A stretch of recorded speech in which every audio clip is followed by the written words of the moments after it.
এই মুহূৰ্তত জনাইছো অতি গুৰুত্বপূৰ্ণ খবৰ গৌৰীপুৰৰ আলমগঞ্জত ড্ৰাগছৰ অবাধ প্ৰচলন নিশা চলিল আৰক্ষীৰ তীব্ৰ অভিযান ড্ৰাগছ পেডলৰ সহ আটক এজন সেৱনকাৰী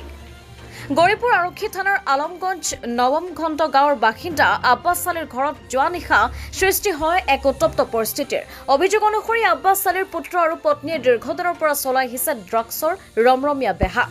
নিশা 10 মান বজাত স্থানীয় ৰাইজে আব্বাছৰ ঘৰ ঘেৰাও কৰে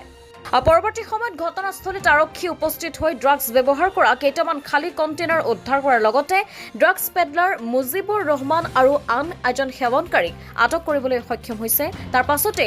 আটকাধীন যুৱককেইজনক থানালৈ লৈ যায় বুলি জানিব পৰা গৈছে মানে হেতু ঘৰত মানে মুজিবৰ নামৰ ল'ৰা এটা আছে সি মানে ড্ৰাগছৰ ব্যৱসায় কৰি আছে আগতো কেইবাৰ ধৰি দি আছিলে আমি নিজে ধৰি দিছিলোঁ ই কেনেকৈ এৰি আহে আমি নাজানো আকৌ আজি ৰাইজে ধৰিছে আমিও আছিলোঁ তাতে মানে যি ল'ৰা কিনিছে সি নিজে সাক্ষী দিছে যে মই তাৰ পৰা লৈছোঁ এইবিলাক সাক্ষী দিছে পুলিচ প্ৰশাসন আহিছে এতিয়া সিহঁতক ধৰিছে কিমান দিনৰ পৰা সেইটো এবছৰ হৈ গ'ল এবছৰৰ পৰা তেনেকৈ ড্ৰাগছৰ এবছৰৰ পৰা এনেকৈ ড্ৰাগছৰ ব্যৱসায় কৰি আছে কেইজন মানুহ ধৰিছে আজি মানুহ ধৰিছে দুটা ফেমিলিটো হৈছে আব্বাছ আলী খান কি কৰে সি ট'টো চলায়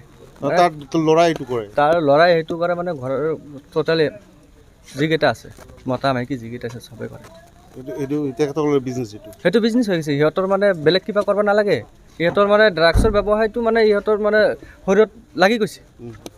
আকৌ একো কৰিব নালাগে ঠাইখনৰ নাম কি হা ঠাইখনৰ নাম কি সেই ঠাইখনৰ নাম হৈছে আলমগঞ্জ পাৰ্ট 9 ৰঙামাটি বুলি কয় কোন থানাৰ আণ্ডাৰ সেইটো গৌৰীপুৰ থানাৰ আণ্ডাৰ 24 নং যিটো আছিলে আচ্ছা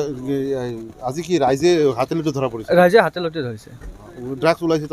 তাৰ পৰা ড্ৰাগছ ওলাইছে কেইটামান মানে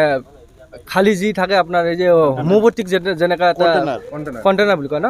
এইবিলাক মানে 2-3 পেকেটমান পাইছে মানে সেইটো খালী আছে মানে প্লেনিং আছিলে মানে আকৌ আনিব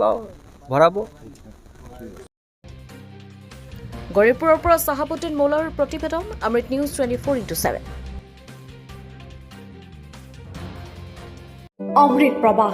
অসমীয়া সাপ্তাহিক কাকতৰ ডিজিটেল সংস্কৰণ অমৃত নিউজ সত্যৰ সন্ধানত অমৃত নিউজ